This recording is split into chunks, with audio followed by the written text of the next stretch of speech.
media day. Sure. Ghana ha. Me say until the security agencies. Anyone also more enforcement. I mean a shame crofwa. And you can say one more live lifestyle be ebe kosono ya ntimi amyeni ama wo mo a Ghana ha de bia eya for those wonti no ye begigi kronfo bi so ye begigi wudini bi so ye begigi hwan bi so because one atwade ani ma wudi sanete hwe kwese etikroma on custom officers on police officers, let's say all the security agencies, including even government workers. Yenim obia ketua. Custom officer. Okoyedma or customs are. Here be 1 year no atoka. Na ketua yesen. Watch out 2 years no atosa. 3 years no esidan. Na ketua yesen. Police, the same. Nemibisa say government workers maybe under NDC. Also mbaba ya affordable housing. Ghana for muntieni yo. Na matremo say Ghana ha either say ye magicians. And I say ye ho nwa pa. Almost say dan no 100,000 cedis affordable housing. Yes. 100,000 cedis. Me fever and I'm a call accountant and controllers office. Now I'm saying eja me sewala print out Ghanaian workers a una uti omoka official pay the level from 1 to what was it the highest a level 25 level 25 you know were a chief executive officer of a government institution and accountant and controllers office on Otiomukao level 25 na ketua started from 3,000 to 3,000 to 300 3,000 to 3,300 cedis a month officially me would print out on the mami from 3,000 to 3,300 a month. Chief Executive Officer is the highest paid according to Accountant and Controller's Office records, level 25. Me father me call home finance. I'm saying me pay a loan of 100,000 cedis. What they call them? Me say me they call cotodine. Me pay mortgage. I'm say okay. Me any calculations. I'm say no. What say? Maybe 20 years, elevate to 100,000 off. 20 years, which is fine because if you are saying I'm on no, sometimes it takes that much because if you are saying what kept you out no, a more 1/3 it goes into your rent or your mortgage. Who's a 10-year? Almost say 20 years on a bit taking me now. My mortgage, you know, 2,369 Ghana cedis a month. To qualify, say me to me a loan of 100,000. Questa, I was earning 7,690. That means no chief executive officer is qualified to get a loan of 100,000 cedis. Maybe sir, the houses. The big cars, Ghana no, for there. Chrono complete. As you know, I will say, Pete, and Obia, oh, in son toyo. Yes, I will say, Abuana, ne contentino, Anomano, ostrich, and Obia dignity, I say, Anium. Yanum dia kosopa. All the way to the top, Obian dia koso.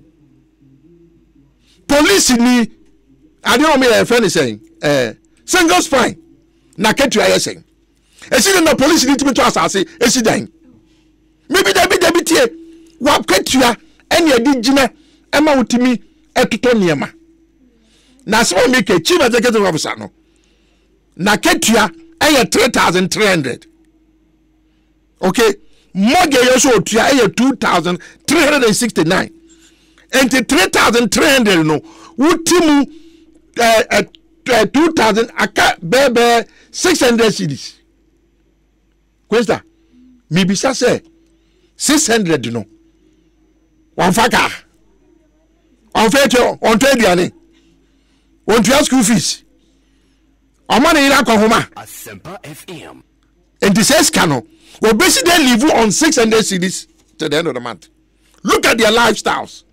Messi Ghana ha ye nyina ya kronfo from the bottom to the top ya kronfo because e kro bia wusika wudie e do so che waketua no wo kronfo. And that is what is going on here. And kronfo munam krom ha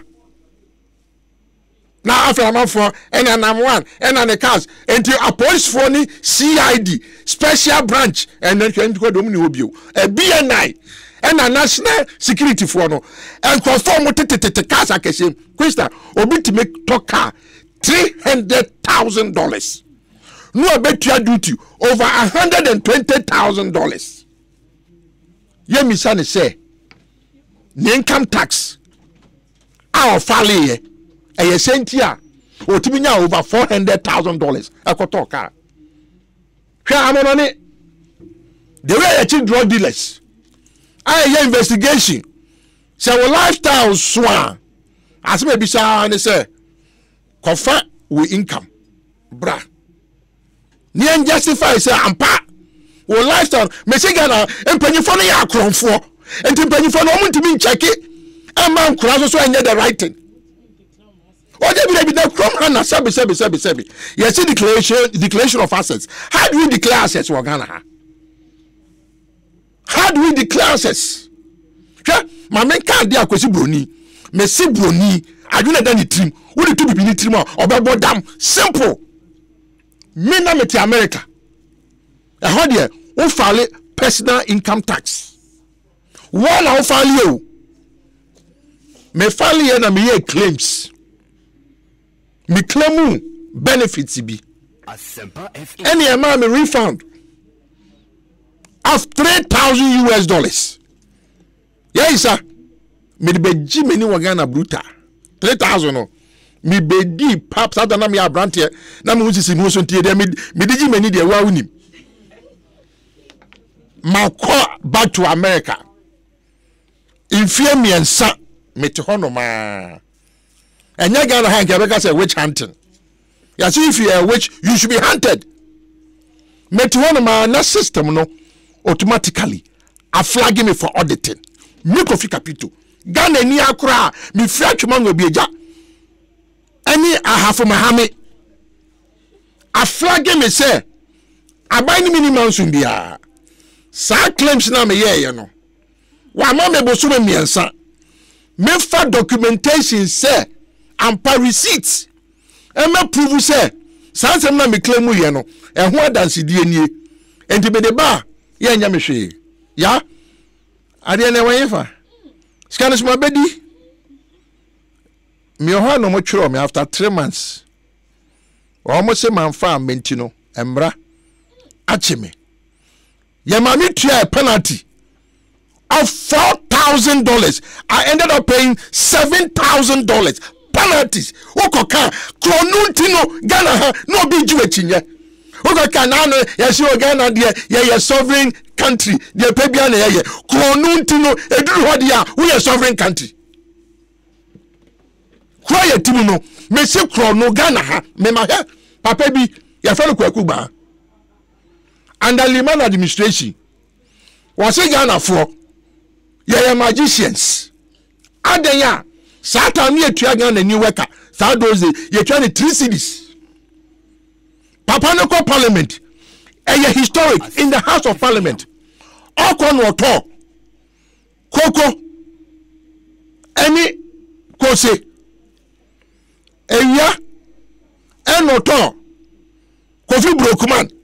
Koko. Ani nkatie. Enyumre noto dokuno. Any nchinam. Dokono any a year 1 cedi. Kofi work one in Katia near 1 cedi. Dokono in China 1 cedi. Now somebody say, you travel cut 3 cedis a day. 3 cedis a day. Would the 3 cedis in there transfer day the wenum? And this guy the far car bedroom, Unya way. And also Ghanaians, we are magicians. President Kofoka Asempa, they are in Africa, and they didn't be diagro. What say workers of government pretend to work, and the government also pretends to pay them. President Kofoka small car no. Now Kronu will chrome Hanama, Montiasia. Because ye nya say, ye be so katasese ase. When ye timuno, na namwa asamba ya, I said ye, na ye num de e koso. Hwe amorone se wo ye drug dealer na say wo ye niema e na kwan ma. Police ni ji wa first thing. No ebisa o. Wo social security number. Waji wo ID. Obo pe information bi aye hu bia. Enti se ne abodu mienu. Na akatesia te se Queenster. What Range Rover wa kana no ko. Why your friend say fake news. Was out Tonya she. Why Japan konwi bi egu ni tire so. Not Range Rover. Wakita Louis Vuitton bag. Wakita Christian Dior bag. Wakita iPhone. Say na mo 10. iPhone 10. Asempa FM. Police ni jina na ohwe na wo se wo. We adwuma multimedia. Aketua se na multimedia fo tua wonti a. Wudimi to Range Rover. Kofa ho adanse di a kire se adwuma wo ye no aketua di ma wonie. Ehwa ana Queenster ho a kire no. Aha so no the okoya enforcement no ono kra oya kronfo kra chemi. Ke asema ye ken. Men's go that semi. Media me say enye the governor. Enkrofo directors and also nkomo hwe emma niema nyina ye correct o ma anye no e wo se ye chi omu nyina accomplices no e wo se ye chi omu nyina enso Ghana enam politics ntino on baby a asem ne nam so no on baby asem ne na Queenster me se Ghana krono fita ne okruma krono fita na no me ye manya video na me kasa ena obi di call social yi ho ahwan amanfo bu afu aso me kan so eno kure because go for na me kan minimum na minimum 4 years ago eno ma minimum 4 years later minimum lifestyle mi hu de no mo ye krono fita krono fita nkwa na wokruma ye nyina ya kronfo e kro ye tima usika wudie e do so chen waketua unya de aka no wen side business approach side business you account for it obiti bi adwuma 3 e wa monone 3 ni nyina no otua ho tax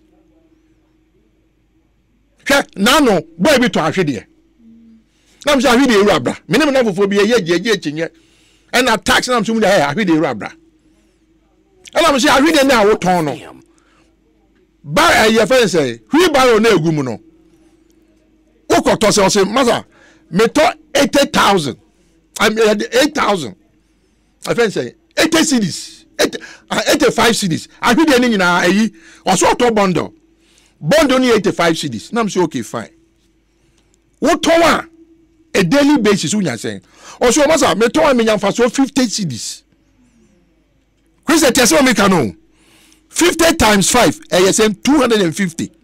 So here you Monday to Friday times 4 ASM. ASM 50 times 5 250 times 4 1,000 a month. Questa wo edwuma I can challenge you say in 1,000 cities and so say to tax. Obi na ono no to ahwede a oje 1,000 no won tuashi o Ghana have workers, government workers are 700 ni 800 no. Yes, that's one more tax. No be to should there our to make 1,000 cities won't you tax. Nina nema ne basa ukruma. Ya koka ye ne camp of wakese I gateway to Africa. And Ghana then and the first sub-Saharan country to gain independence and a year then.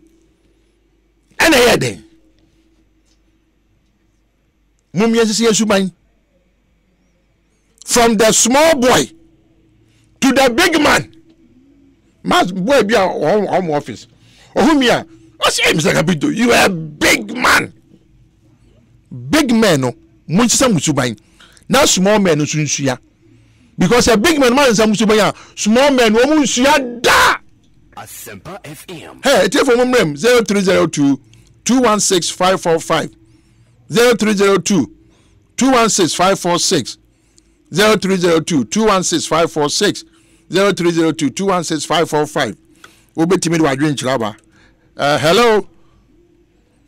0302 216 545. Hello. Yes, sir. Oh yeah, you know will me preppy United States. Kiss Selma. Me da si Kofi Nyamisha wa. Me da si Mr. Nyamisha. What can be? Who say you paying for no? Chrono ebimu chrono see there are a lot of things they don't want to implement. What I say, like as in taxes are okay. Who the US are banning na. Who say they have good measures for whatever they do. Who says Africa is the same kind of a yes, I got a bubble free or yes, I got a bubble free or more crack out. Not that Musona, I'm a Muslim boy. They always say, me fire bend them. You're paying for no. Dance is your money by fire. Fire, hello. Sorry. Unim, you cry at me on. See, I made my cat grow away. And number two, and my gun assassin. See, I be my braya, you money ever can cry. Ya man braya, you man, me can cry. Ghana, me in my lifetime. And ye da. Ebia Questa, lifetime, they be. Now, me coffee capital pa me tia idea. They me who say a cost no. In my lifetime. Kopim se Nyankopon beton sa afre me. Ghana enye ye da. I challenge everybody. Ghana ye subai ani ye ni entino. Ghana enye ye kopim se mi kofi capito. Mewuo. Because obeya de pano kra no na ye tanani. Krowe ne mewu se obi abotaye papa won ani so no. Oye no ni ye tanani. Because akonfo no edoso in the system. They don't want the system to work. That is the thing. Hello.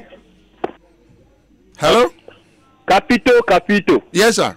Yeah, Mpacho Agberefu New. Agberefu Wezo. Yo. Before we go on next topic now, so now me that send it to you. Who's why we have to be sure you. Meba, I will. Enyamia. Pinches. Kwano. Bebia. Take any dinano. Mati. Kafuna muwe na mso manage na umete na be sure. Mati yo. So Kasa Ghana hana akonfo enukwe 99% of them paying for you, including some of the businessmen. Omu akonfo, uhu man mo, uhu adwuma mo so mu isuka kese. Entinu, even kwa Ghana nkwa, the whole Africa. Who the sisia no dey ko cantonment airport no sa apartment no na mafo agidi dara you corrupt African countries leaders no. Entimi so be a leader no be ka tina radio na citizens we on no fight against corruption we so we can cry. Before I said no, it has a security system no, separate from the politician, any judicial system no. So the police no they say 2012 March, not a scanning small one. Judgment net no ko pay for there. Eh. Enti you musa need you want to special level pay bi so. Ata na mabet ma aduma, anya sa de anya aduma da. Ko ise gon ko hwe, ni pe bebe asisi fia kase $2 million fie so no. No on challenge no aye illegal. One bet ma ti no. If jini na ko hono ni pen du fa party no. Okonoman to na Ghana no de ase no ho. Meters are. Obi oho ukoni fia 24 hours isoba no nche water bill. Montu e bi da. Enti o man de ajiga, enti Dr. Kwame Nkrumah obi o de seka de ni kraso. Ni kraso sa. Me dance. Yo. Hello. I'm from the. Hello. Me patro ni say. Asempa FM. Who dey set? Yes sir. Me patro ka say free. Samanika. Me patro ko so. No patro me say. Ampa yen penfo no no ka no. Enye yen penfo Ghana fo nyina, yen penfo nko a. Yes. Patro ma fe from la. Anana pe ma ja so be. So ono ko percentage ko na do so ni se be se football. Ono mo hu se ejuma ye no ni last ni say fix. Bo mo jo mo skam ni moto bi. Nana PNT. Efe kura no amo musika. Efe kura amo musika. O catch him so best sponsor league you know. On first cam mo bia. Hello. Hello, Papa Nikase. Yes sir. Me pom to say. Boko. Pato mi ya big Bernard ammonia ni di ya no air condition specialist Kumasi. Mati amani ko so. Program dey friend Kawadin. Eh. Me tiwa Philippa mi tiuda. Na mi tiu na hu se masa. Wakasa mani agye papa. Ese Ghana ye nyina etimi trase. Ye etimi sekere ye ho kan kura kire ye nua. Wan kan kura nkire nua. Bibi ankoyi. Obi o hwa ye dey aba adwuma ma ne se wonye. Adwuma na se wo hwe ye no on hwe nye otika die ene hia o mo diska. Na adwuma no so go. So ho. Ti masa o program dey Yankopon sha na de bia zo. On to adwum na fa adwum pase ya abra na yesu nkoso nti o me da. Me da se. 0302 216 hello. Hello. Yes, sir. But me the Grant, but you do radio no kakra wai. Love. Mete on kan. Love radio na me sane ejuma pa bona na to wa papa. After I come the Ghana hamu. Ni na edifo. Ese am mo ha ni mi. Me so. But me man ni sekta. Ni police ko ye nyamanta. The benefits one way is more really you just like you can ho intia but the same listen and a man the million as you be just as you one must and the know how SN into Ghana nation and learning mana you na you interested number aban yo me that's it. Hello. Yes sir.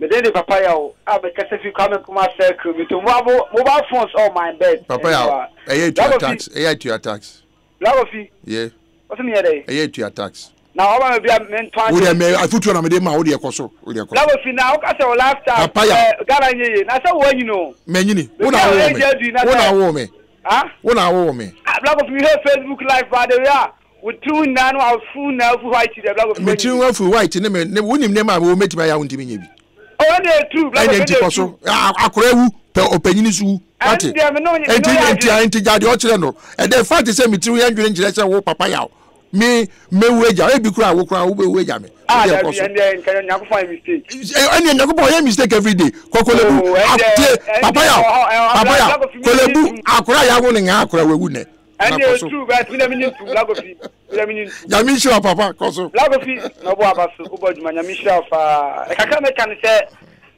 true satimo ken na Lagofi me yaji 100% eh oba sekra ye na tan yo kwan na me nye obi antware wadate na sekra me dia yi ba say obi abetua 1 cedi a week bia obi abetua 1 cedi Lagofi ene kwan bo ye na mo kon so sentua ndi se satimo kan dia Lagofi say o man be ye so man betua tax na so man be ye ya Lagofi ye na tan yo kwan na a day 5 this the best scanner we be tua oh dey be yan say Lagofi dey be yan say the bakuba je no dey kwata fi no ataf no ati enna siesie ntia this abandon in sabeti form na beti form na funu ni tin na beti form what dey say na so ba be ska Lagofi ye dey ready yo nyami slam Lagofi be tua ya nyami slam no be ataf ndia ye ntia don ba se be pa e mu kwam ye ntia yo me dance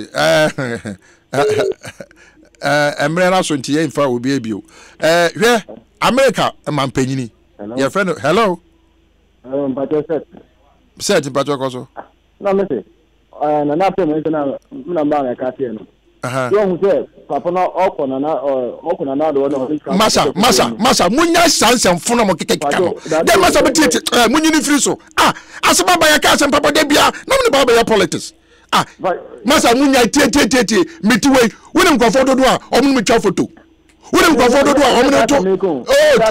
e dey na woka me say won bo ko na go business say eduma your lances na wo lances say eduma me pa to anya papa anya wo man panyin no so obisa no ye wo nnwuma ku a o ma adwuma no no ye wo agency sa te say the asemu ba ye ya mfie mienu asemu ba ye timi ye ni han no me bisa say security agencies no investigation be no mo ye